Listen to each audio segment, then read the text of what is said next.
C. Linus Maxwell no la llamó, ni al día siguiente ni al otro. Y así pasó una semana. Penny fue a trabajar y se quitó de encima como pudo el emocionado interrogatorio al que la sometió Monique sobre ese Romain. Después del trabajo, Penny fue a la sucursal del Chess de Manhattan que había en Jackson Heights y alquiló una caja fuerte. Para abrirla se requerían 2 llaves distintas. Primero Penny se quedó mirando cómo el empleado introducía su llave y la hacía girar. Luego ella usó la suya y el hombre la dejó sola para que abriera la caja metálica en la intimidad de un cuartito. En cuanto se marchó, Penny se sacó del bolso un objeto pequeño y rosado y lo guardó en la caja. Por fin, la cerró a toda prisa con llave y volvió a llamar al empleado. Aquellas compañeras de piso suyas, dadas a compartirlo todo, no volverían a tener ocasión de cogerle prestado el diafragma. De vuelta al apartamento, les devolvió los pendientes y el collar. Cada vez que recibía una llamada o un mensaje de texto en el móvil, Penny pillaba a Quan Chi o a Esperanza mirándola con cara expectante. Pero todos los mensajes eran de sus padres, o bien era la dependienta del Bonwit Teller diciéndole que le había conseguido un vestido fabuloso de Alexander McQueen o un par de zapatos de tacón de Stella McCartney para su siguiente noche de Cenicienta. En la cola del supermercado, mientras esperaba para pagar su helado, intentó no hacer caso de los titulares de la prensa rosa que le gritaban «Maxwell da calabazas a Cenicienta». Otra portada mostraba una foto enorme de ella comprando helado bajo el titular «La Cenicienta abandonada se hincha a comer». Era surrealista. Allí estaba ella, comprando helado de dulce de leche mientras contemplaba una foto de sí misma tomada el día anterior mientras también compraba helado. Y para empeorar las cosas, en las fotos más recientes ya se la veía más gorda. En la tienda todo el mundo la reconocía y parecía dispuesta a darle unas palmaditas en el hombro para consolarla. La cajera la dejó pasar sin pagar diciéndole «Para ti gratis, cielo». Ser objeto de la compasión en Nueva York, la ciudad sin compasión. Así había caído debajo. Al cabo de unos días ni siquiera conseguía abrocharse los pantalones. Demasiada comida consoladora gratis. Por eso se quedó perpleja cuando Tad la invitó a comer en el Russian Tea Room. Allí, sentados en un íntimo reservado de una esquina del lujoso establecimiento, él la hizo reír con sus divertidas historias de expediciones universitarias a las residencias femeninas de Yale para robar braguitas. También le recitó su currículum entero, obviamente inseguro por la comparación con el multitudinario que la había pretendido recientemente. Se jactó de haber sido capitán del equipo de remo de Yale. A modo de prueba, llevaba una sudadera de Yale de color verde chillón. Pese a todo, por aburrido que fuera Tad, Penny le estaba patéticamente agradecida.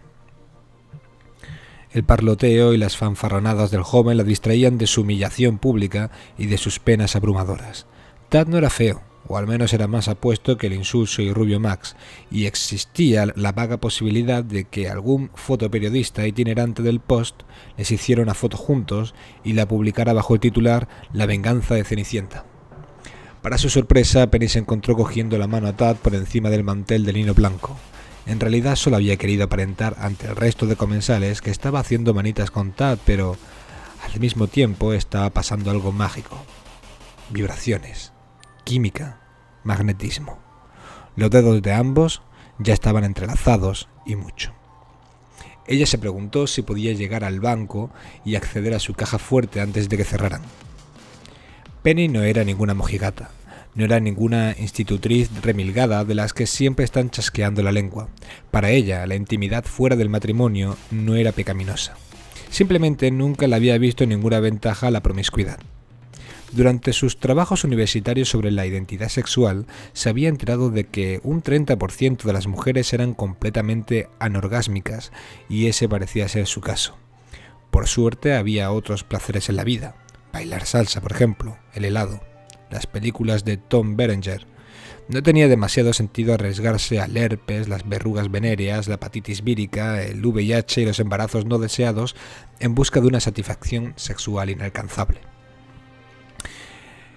Pese a todo, a Tad le olían de maravilla los dedos. Ella se había equivocado con él, y mucho.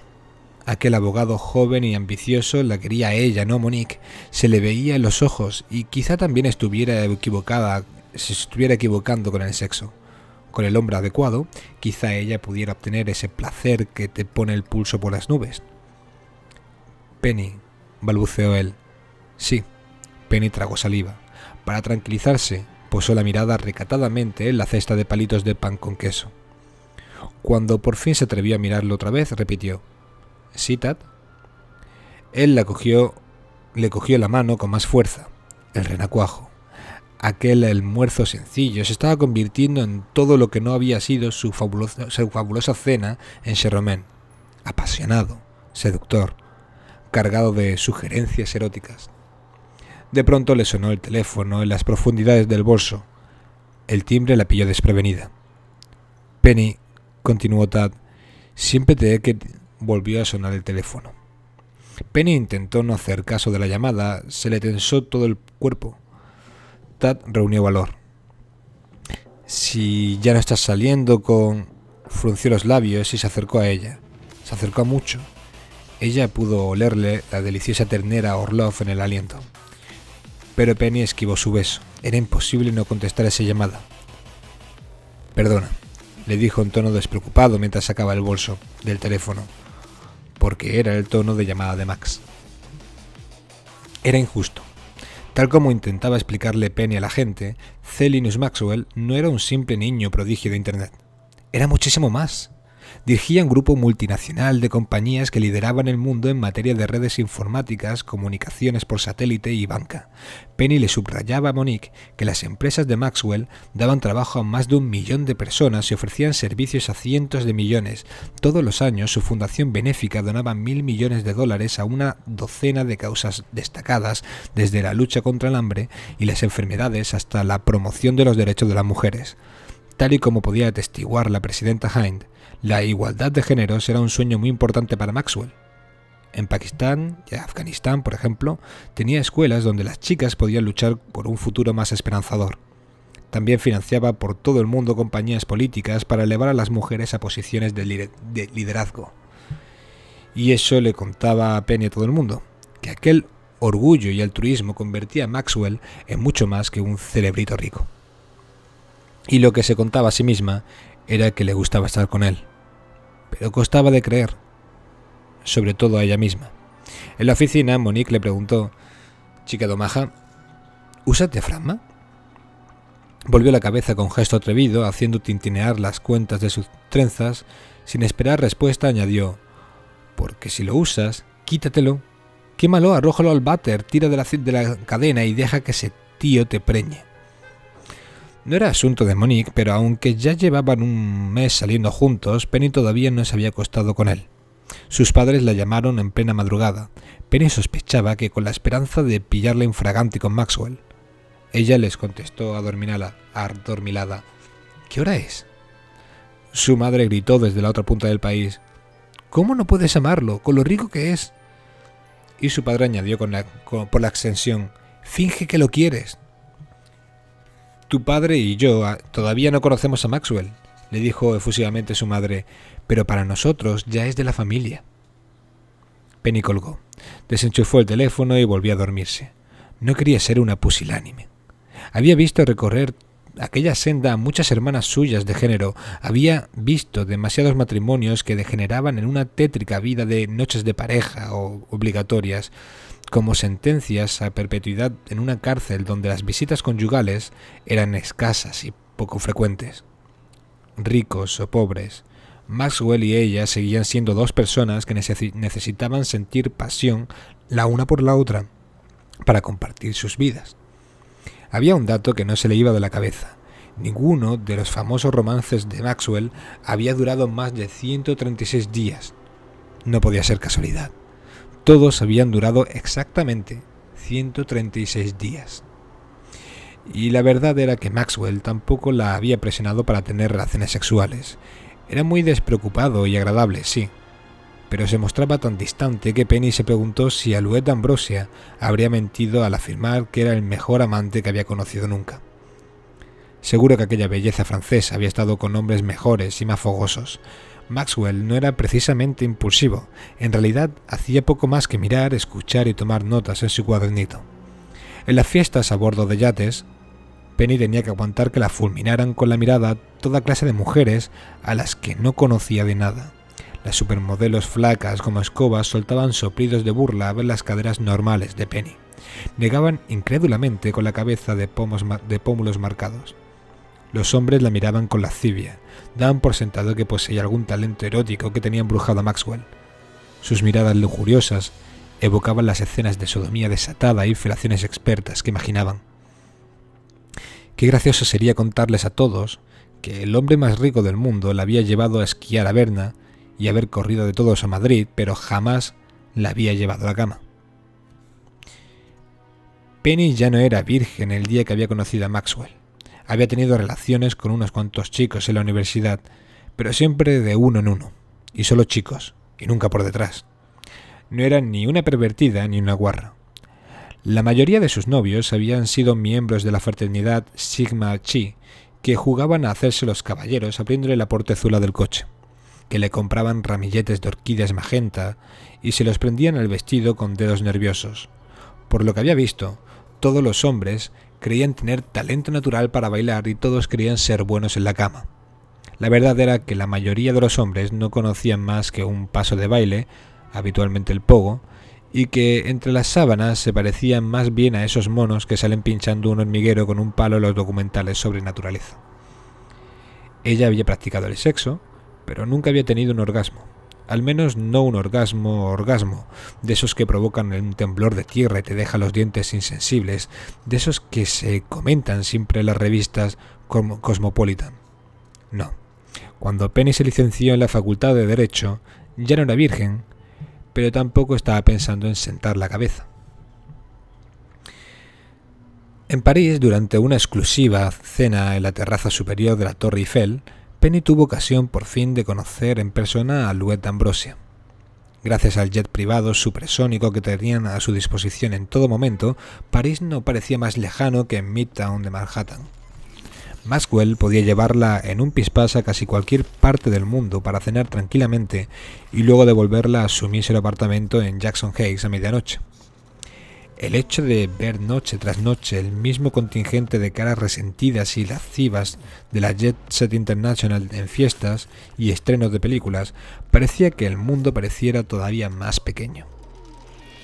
Incluso en la cima de la Torre Eiffel, con el resplandor de París a sus pies, Penny se dedicaba a dar sorbitos de una copa de champán, demasiado tímida para conversar con todos esos capitostes.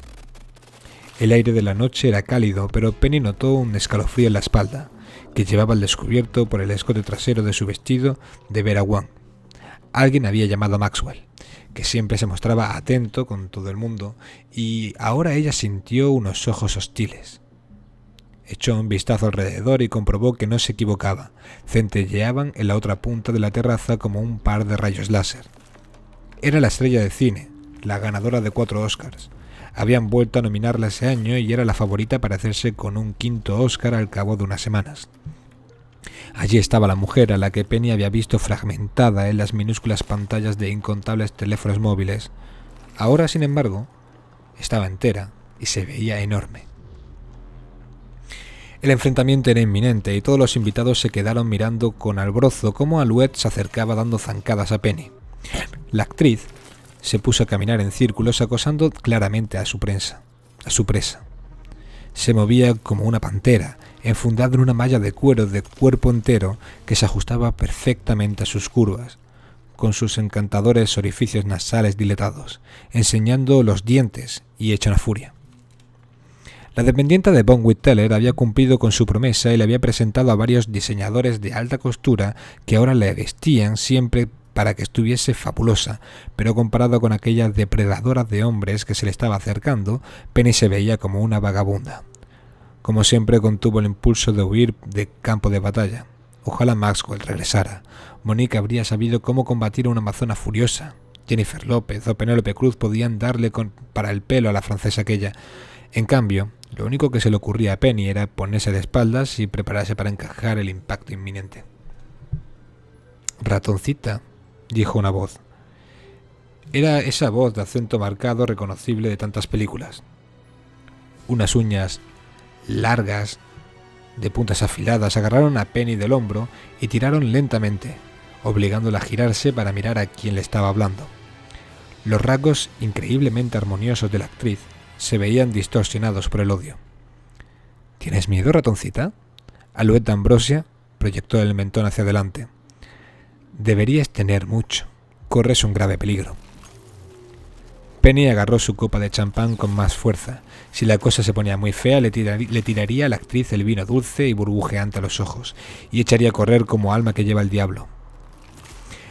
Hagas lo que hagas, dijo Alouette. Blandió un dedo con una uña pintada ante la cara de Penny y le advirtió: no te acuestes con Max. Evita, como sea, el sexo con él. El público se mostró visiblemente decepcionado cuando la estrella de cine se alejó. Se apartaron para dejarla pasar mientras se escabullía de la sala. Antes de que nadie pudiera decir nada, se había subido resueltamente a un ascensor y se había marchado. Penny tenía claro que Alouette se moría de celos. Aquella diosa francesa seguía perdidamente enamorada. Se rió para sus adentros. Ella, la fea Penny Harrigan, era la envidia del símbolo sexual más seductor del mundo. Un minuto después, Maxwell volvía a estar a su lado, como de costumbre. Garabateaba apuntes en su cuadernito. Ese hombre estaba en babia. Como Penny no dijo palabra, él le preguntó: ¿estás bien? Ella le contó la escena que se había perdido, cómo Alouette había ido a hablar con ella y la había amenazado. En la insulsa cara de Maxwell apareció una expresión extraña. Penny no se la había visto nunca, era rabia mezclada con otra emoción, tal vez amor. La cálida brisa le alboroteaba el pelo rubio. Fuera lo que fuese, Penny no pudo resistirse más. Fuera por atracción física, por el simple hecho de enfurecer a Alouette, ya no pudo resistirse a la idea de acostarse con Max. Le cogió la mano con las suyas. No volvamos esta noche. Se llevó la fría mano a los labios, la besó y añadió: quedémonos aquí y ya volaremos mañana a Nueva York.